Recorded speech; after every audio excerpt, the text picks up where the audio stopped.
Saat ini jenengan pengennya pripun? Kosong nih Pak. Saat ini kosongnya katangan. Kosong nih. Halo, jumpa lagi di channel ini. Kita akan update lagi kasus dari Gus Samsudin ya.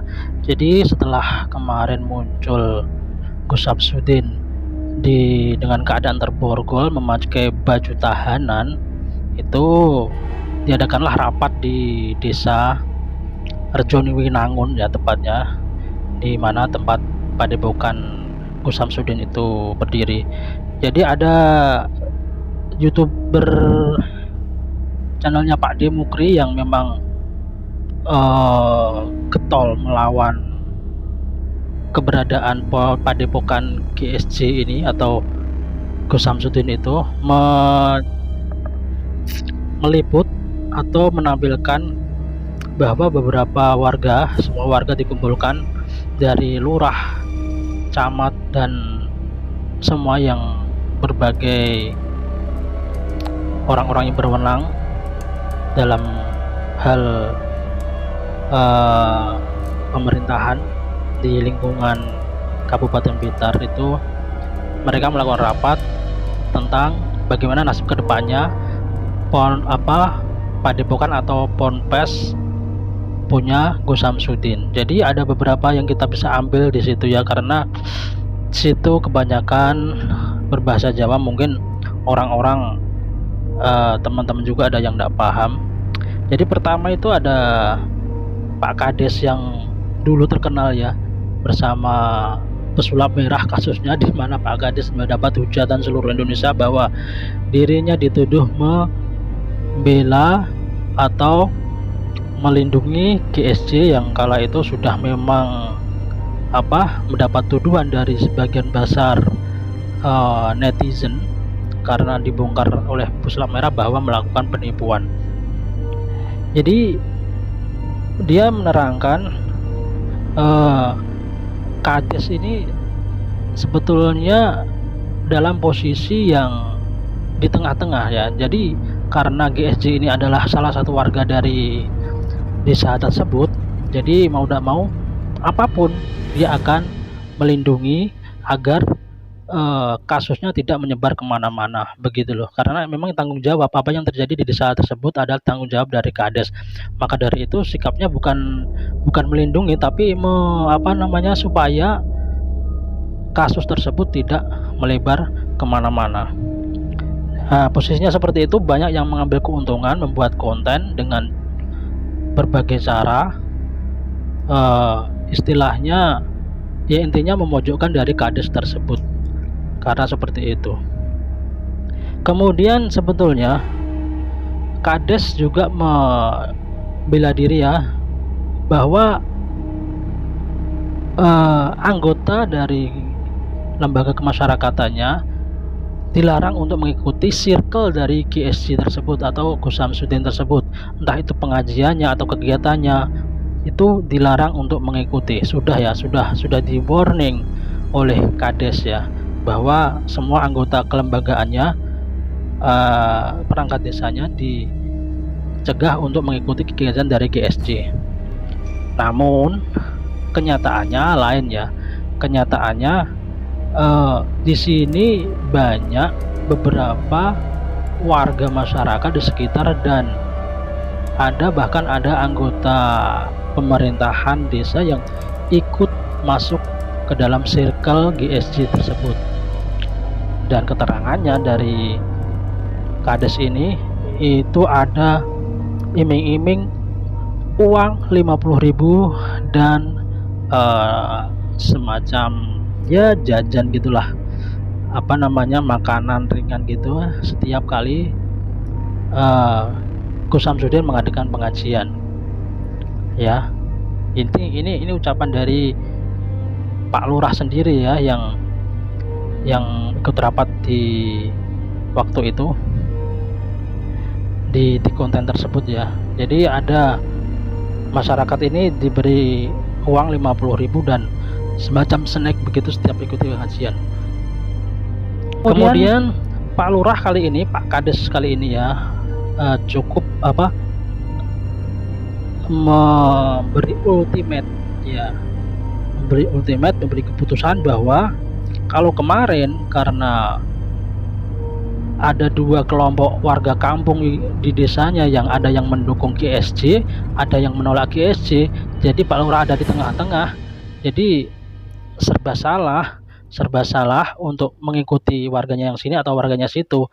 Nah, kali ini Pak Kades ini memberi ultimate bahwa kali ini diharapkan warganya satu suara, berkomitmen untuk satu suara, yaitu menutup padepokan tersebut secara total, dan yang kalau ada yang menghalangi akan disikat oleh Pak Lurah itu sendiri, ya, karena kita tahu masalah sudah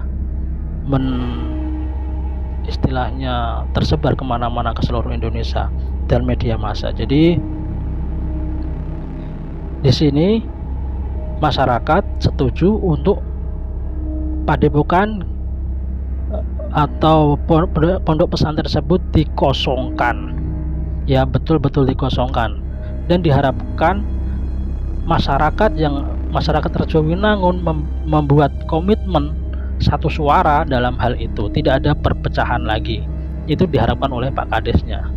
Jadi itu, ya, itu poin-poin yang ada di rapat tersebut.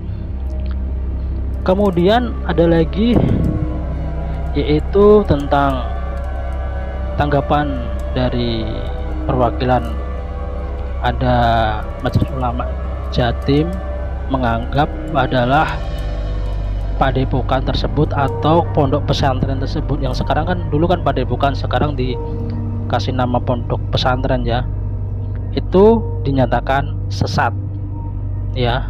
Kenapa pondok pesantren kok sesat? Karena di dalamnya kegiatannya tidak layak dinamakan pondok pesantren.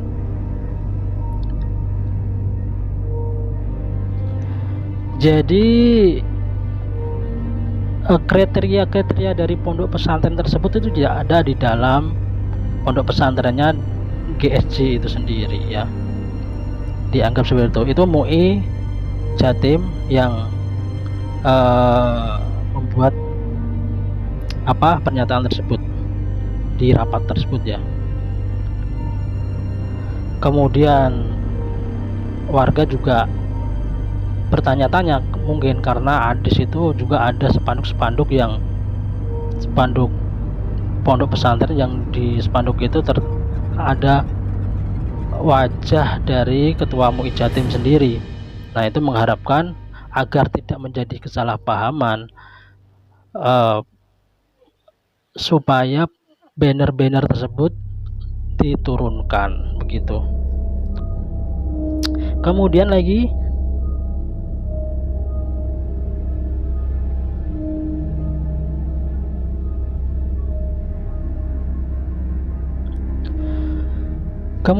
sebenarnya pondok pesantren padepokan tersebut, padepokan organisasi tadi tersebut kan sudah ditutup pada tahun 2022, ya, tahun 2022 dari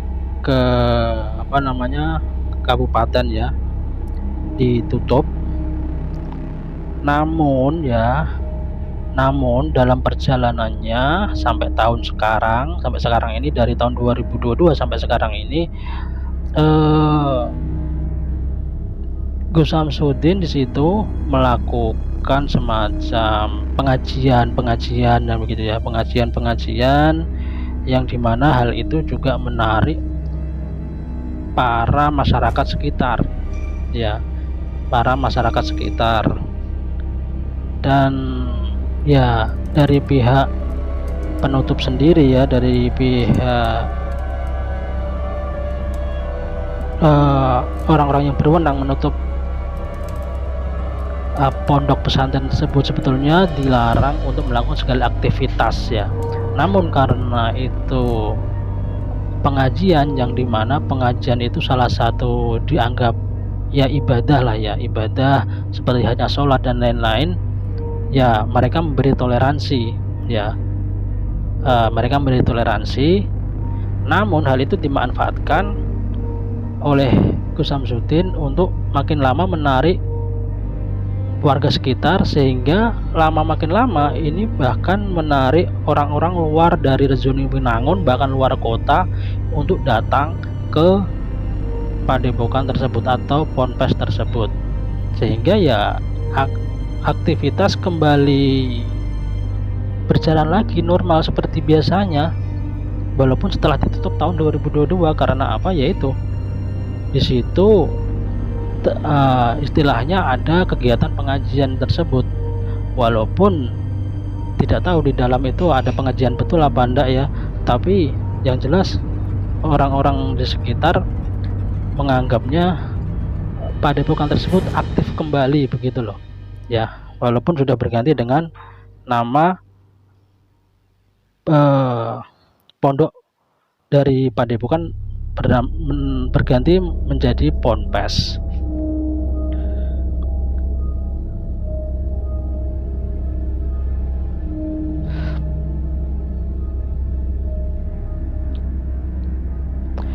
Jadi sebetulnya setelah penutupan padepokan tersebut dilarang kegiatan apa saja beraktivitas di ponpes tersebut, tapi itulah yang terjadi.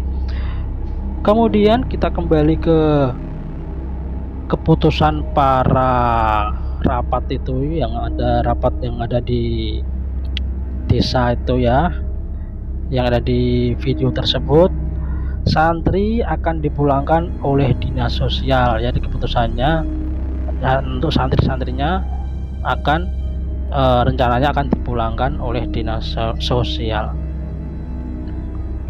Kemudian di akhir video Pak Lurah kembali mengungkap fakta. Ini mungkin akan kontra lagi dengan